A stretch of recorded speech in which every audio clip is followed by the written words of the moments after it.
Hey, what's up everyone, and welcome to the next episode in my Let's Play series. Now, one thing I do have to say is that I was leveling up from level 15 to level 20, but I did forget to record the footage. But it doesn't matter, here we are now, and standing in front of you is a level 20 enhancement shaman.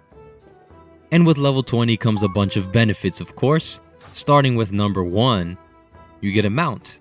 Finally time to buy a mount, or learn how to ride mounts, and that'll increase our movement speed. And secondly, we get the ability called Storm Strike, which in my opinion has to be the best ability you can have as an enhancement shaman. It will definitely speed up the gameplay process in terms of combat, because it's a very powerful ability.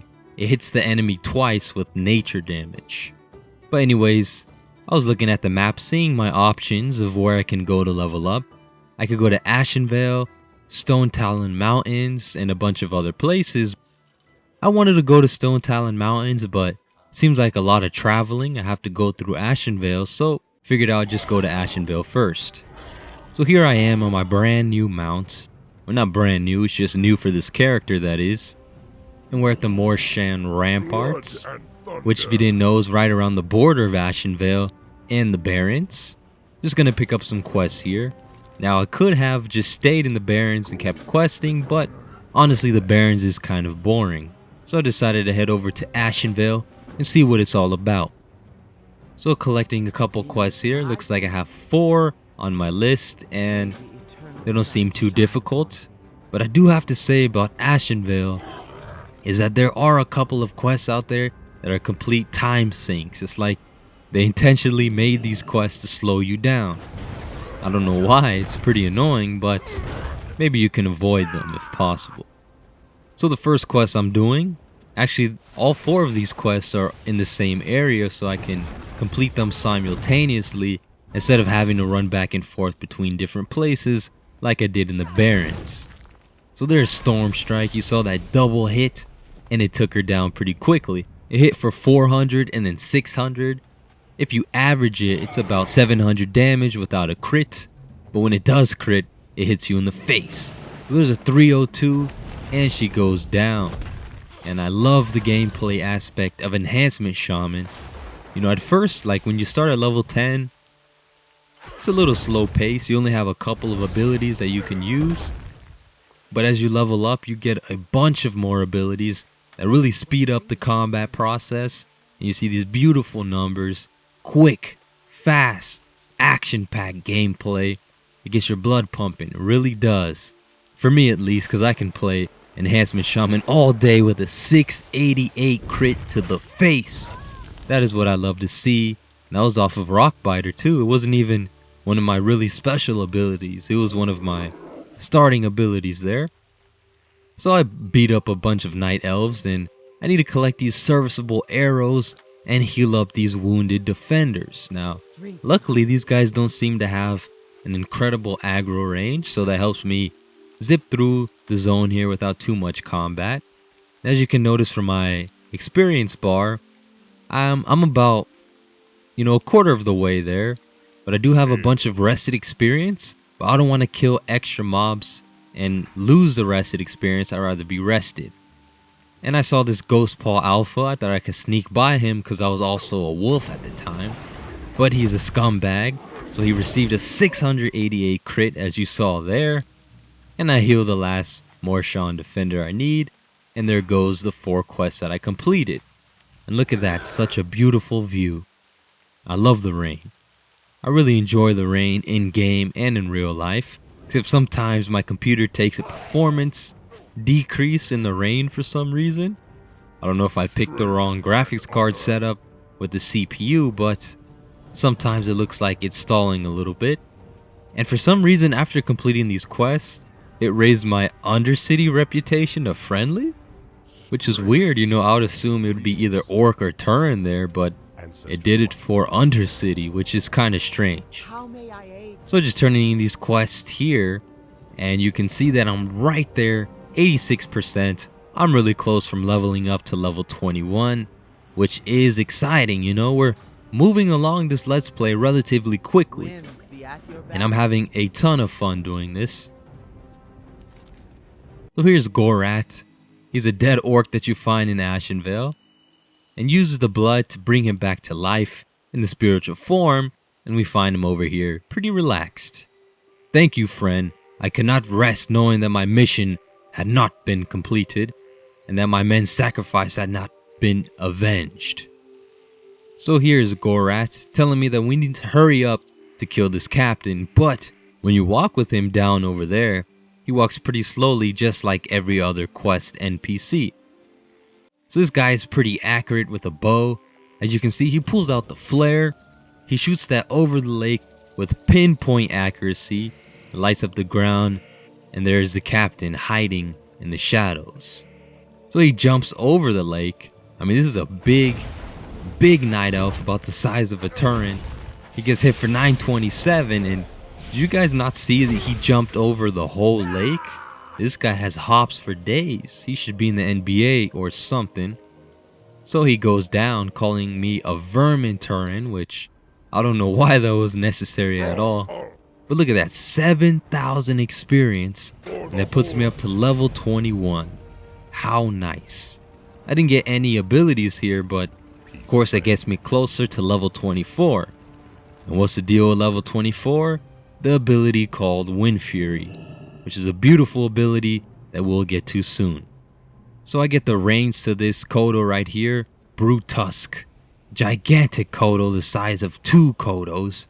We're taking a lovely stroll down the beautiful Ashenvale. Just imagine if you're 100 times smaller and you walk through a garden that is Ashenvale. Just a gigantic place. So here's another quest where I have to get some freshly cut wood by asking these peons that are kind of a little insensitive here. So asking for help to get some wood, he's like, you don't look very tough. I'm like, what, really?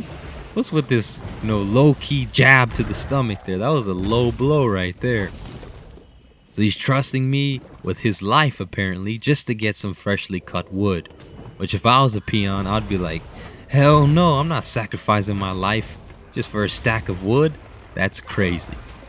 But as you can see here, I pulled Sharp Talon. Like, when do you see a blue griffin just flying around, right? That's crazy, no one sees that. So I pull out the Storm Strike. I hit him with a couple of Rock Biters and Flame Tongues. He goes down, and of course he drops the Sharp Talon's Claw, which is the whole reason to kill him. So I get the wood, and now it's time to collect this quest, where I get to kill Sharp Talon and complete it for some experience. But I did decide to cut out a couple of quests, like that one there, just because of how slow it was. I mean, I killed like 3 of those slime things, and they were not dropping the oil, and I hit my breaking point. I was like, you know what? Since he did not drop it, I'm done. I'm moving on to the next set of quests here. So I'm out here in Splinter Tree Post, of course. I picked up the 9 Ashenvale Outrunners that I need to kill, and also 15 demons to destroy the Legion. So this is another one of those long quests. As you can see, they're pretty hidden among the ground here. I don't know if it's me, if I'm blind, or maybe my computer's not bright enough. Maybe I'm playing on low settings, but I had some difficulty finding these people, so I'll just kind of ride around and let them aggro and attack me. So I took down about 9 of those Outrunners there and decided to go ahead and complete this Sharp Talon's quest, which was actually quite a journey. It was a pretty long ride on mount, but as soon as I got here in this fur block village here, these guys are incredibly hostile.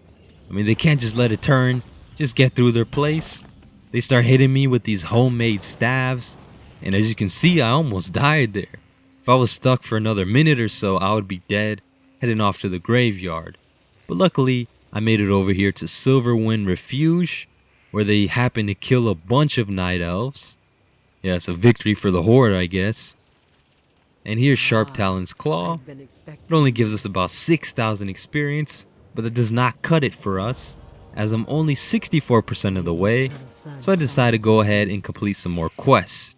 So with the Ashenvale Outrunner quest, that'll help me level up a little bit, but I also have Destroy the Legion, kill 15 demons. But little did they know, the quest givers, that we would have a whole expansion based on the Legion. So this Destroy the Legion title, I'm not so sure about it. So here we are at Fellfire Hill. As you can tell already, it looks pretty creepy out here. Kind of looks like Duskwood, but we're not in Duskwood. We are in Ashenvale. And this place is populated by Fell Guards and Infernals. And as you can see, these little statues with the faces, those things are incredibly spooky. I wonder what the point of them is. Did the Legion come down here and set them up? Were they already there? I don't know. So as you saw these Fell Guards and these Infernals, for some reason, I don't know, they seem kind of lost. But we see Grom's blood. I'm guessing this is referring to Grom Hellscream.